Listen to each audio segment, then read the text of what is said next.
When I was 12, I came to the conclusion that everyone in the world, including my own family, was against me. I was never a problem child, but my parents sure treated me like one. For example, I needed to be home by 5 p.m. every day. This clearly restricted my amount of playtime outdoors. I wasn't allowed to have friends over to play at the house, nor was I allowed to go over to anyone else's. I had to finish homework directly after I came home from school, no matter how long it took. My parents refused to buy me video games and forced me to read books and then write a book report on them to prove that I actually read it. Now, even though those rules listed above were quite frustrating to me as a child, they aren't what upset me the most. What really hurt me was the lack of compassion on behalf of my parents. My mother was a bitter woman who always made me feel guilty about accidents or mistakes I've made. My father only knew one emotion: frustration. The only time he spoke to me was when he screamed at me for receiving poor test scores or beat me for misbehaving. But enough about them, let's talk about my school psychologist. For his own privacy, we would call him Dr. Tanner. Like most junior high schools, a psychologist is always available on campus during school hours to assist any students in need of counseling, whether it is emotional, academic, social, behavioral, etc., etc. To be honest, I have never seen any students talking with Dr. Tanner. Every day I would walk past his office on my way to the cafeteria and peek through his door's little window.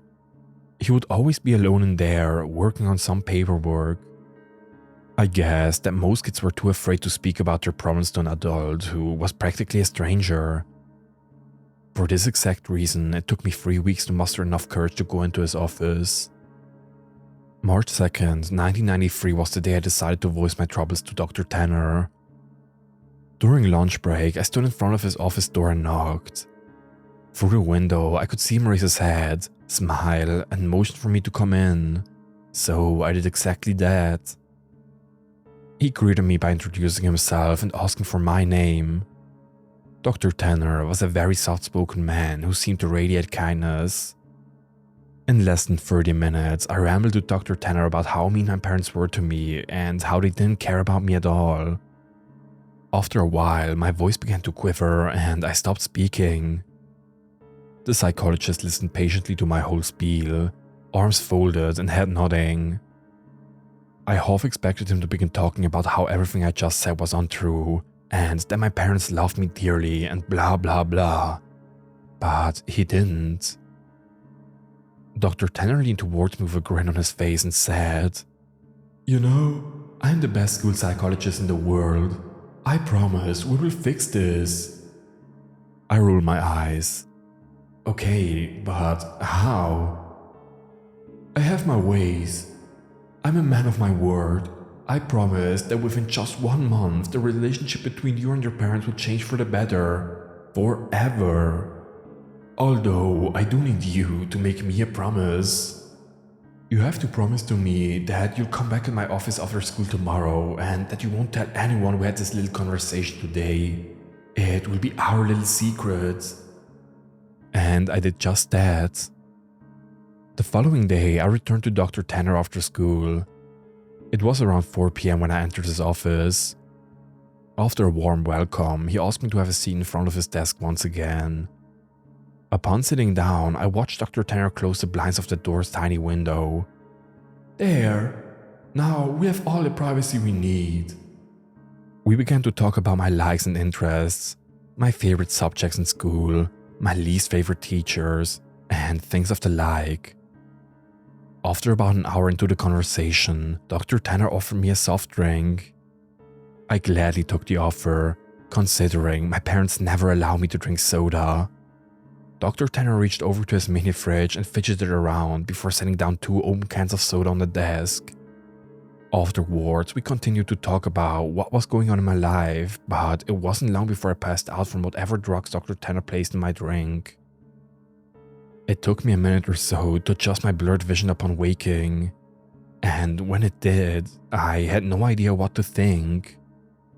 I was handcuffed to a bed and my mouth was sealed with duct tape. I immediately began to panic, squirming and tugging at the cuffs, but gave up soon after. My eyes widened in disbelief after looking around the room. There were posters of superheroes pinned up along the walls and photographs of famous athletes on the shelves. In the middle of the room was an old television and a Super Nintendo, various game cartridges stacked alongside it. I didn't know what to think. Here I am, in a room filled with items most kids would die to play with. I would have probably cried from joy hadn't I been handcuffed to a bed frame. My stomach sank once again as the door opened and Dr. Tanner walked inside. He sat down on the edge of the bed. "Now, listen. Remember that I'm here to help you and I would never hurt you, okay?" Dr. Tanner gently removed the tape from my mouth and then the cuffs from my hands. My first instinct was to begin crying, but something about Dr. Tanner made me feel safe. He smiled at me. "You're going to be staying here for a while, and during this time you're allowed to play with any toys in this room while I'm here at home. But when I leave the house, I need to cuff one of your hands back to the bed. You can still watch the television, but I want you to only watch the news channels when I'm away." I sat in silence, still trying to process the information he had given me. "So," Dr. Tanner yipped, slapping me on the knee. "You go ahead and knock yourself out. I'll be back when it's time for dinner." He got up from the bed, walked across the room and clicked the TV's power button before locking the door behind him. Several more minutes passed before I realized that Dr. Tanner wasn't joking. All that was left for me to do was boot up the Nintendo and play Mario until nightfall. At about 7 p.m., Dr. Tanner returned to the room, carrying 2 plates of mashed potatoes and chicken strips. I finally gathered up the courage to ask him how long I would be staying in this room. "Well, about a month, give or take a few weeks. I just have some work I need to do." The following morning, I awoke to Dr. Tanner's hand patting me on my head. "Hey bud, you don't have to wake up right now if you don't want, but I'm going to need to put this back on," he said, clamping the cold steel handcuff onto my wrist. I gazed up at him. He was wearing a collared shirt and slacks, a coat draped over his shoulder and a suitcase at his side. He looked just how he always did when I saw him around school. Before leaving, he placed the TV's remote next to me and told me to turn it on and watch the news. The first thing I saw upon turning it on was a breaking news segment. An important-looking police officer stood at the podium surrounded by people with microphones. I happened to begin viewing it halfway through his speech. "A statewide Amber Alert has been issued as of this morning. We have several investigators working towards identifying potential abductors, but as of right now, there is not much evidence. Faculty member states that the boy had been last seen around 4 or 5 in the evening on." I began to feel nauseous as a photograph of me appeared on the screen. It was my yearbook picture from last year. Captions for the photograph displayed my name and age, my school, and my town. Above my picture were alternating titles: FBI begins search for child, and Kidnapping suspect unknown, and Potential runaway. The live footage continued and 2 figures I soon recognized as my mom and dad stepped up to the podium. Both appeared to have reddened eyes. Tears streamed down my mother's face as she took a hold of the microphone.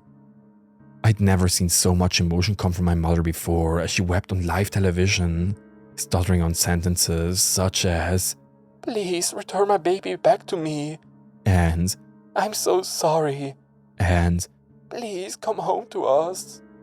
When my father took the microphone, I nearly expected his attitude to be stone cold, but he too had tears in his eyes.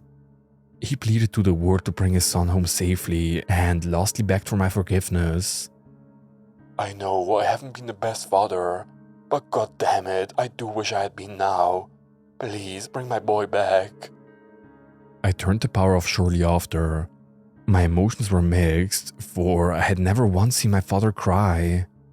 I felt miserable that my parents were being put through so much, but at the same time I felt relief. I now know how much mom and dad love me. Nearly 4 weeks have passed and Dr. Tanner has been treating me with the utmost respect. He leaves me in the morning cuffed to the bed frame, but returns in the afternoon to eat lunch and dinner with me, talk and play games. I never would have guessed how good Dr. Tanner was at Monopoly and Scrabble. But one morning, when Dr. Tanner woke me before heading off to work, I noticed a stern look on his face. I also realized that it was 3 hours earlier than when he usually wakes me. "You need to watch the news today, no exceptions. I want you to keep the television on all day and pay close attention to it." I, of course, complied and watched him exit the room. About 2 hours later, a breaking news segment interrupted the toothpaste commercial I was watching. The title, "Human Remnants Found." Two staunch-looking men in suits took aside one another and began speaking. "We are displeased to bring up such unfortunate news this morning regarding our missing child case from earlier this month." One of the men bowed his head while the one speaking shuffled through some papers. He continued. "Remains of a body have been found in the garbage bag beneath a highway overpass. The body appears to be that of a child, although not much of it is left. The body has been decapitated and much has been burnt to ash and bone." The screen shifted over to a helicopter view of the freeway. Dozens of police cars gathered near the bottom of a tall overpass. The man's voice could still be heard. "Within the bag, police found a junior high school identification card labeled as such." The screen showed the school ID card I always kept in my backpack. The plastic was sort of melted away, but my photograph and name were intact. After the two men dismissed themselves, the camera panned over to my parents. They were sitting among reporters. My mother's face held a painful grimace and my father socked his head down at his knees. I shut off the television. Dr. Tanner returned home very late. He hurried into the room, unlocked my cuffs and placed a bottle of fizzing water into my hand. He placed his hands onto my shoulder and smiled. "I made you a promise, didn't I?" I nodded, tears squeezing their way out my eyes. "You need to make me a promise again," he whispered. He told me that I needed to drink all the water in the bottle. It would help me sleep, and that from there on, I am never to tell anyone that I ever met him. And I promised. "I told you I'm the best school psychologist in the world, didn't I?" And he was right. I awoke later that night to find myself lying in the middle of a park, stars shining brilliantly across the night sky. I recognized the park. It wasn't too far from my school. A mile or so down the road, I saw my house. The lights were off inside, but I could make out my father sitting on the step leading to the front door. I hesitantly called out to him. He lifted his head slowly, but when he saw it was me, he sprang to his feet, ran towards me arms open, yelling my name. My mother erupted from the house behind him. Dr. Tanner was right. Things have changed with my family and I. My parents smile more often and treat me lovingly. I could not ask for a more perfect ending. Every now and then, I see Dr. Tanner on campus, walking to and from his office.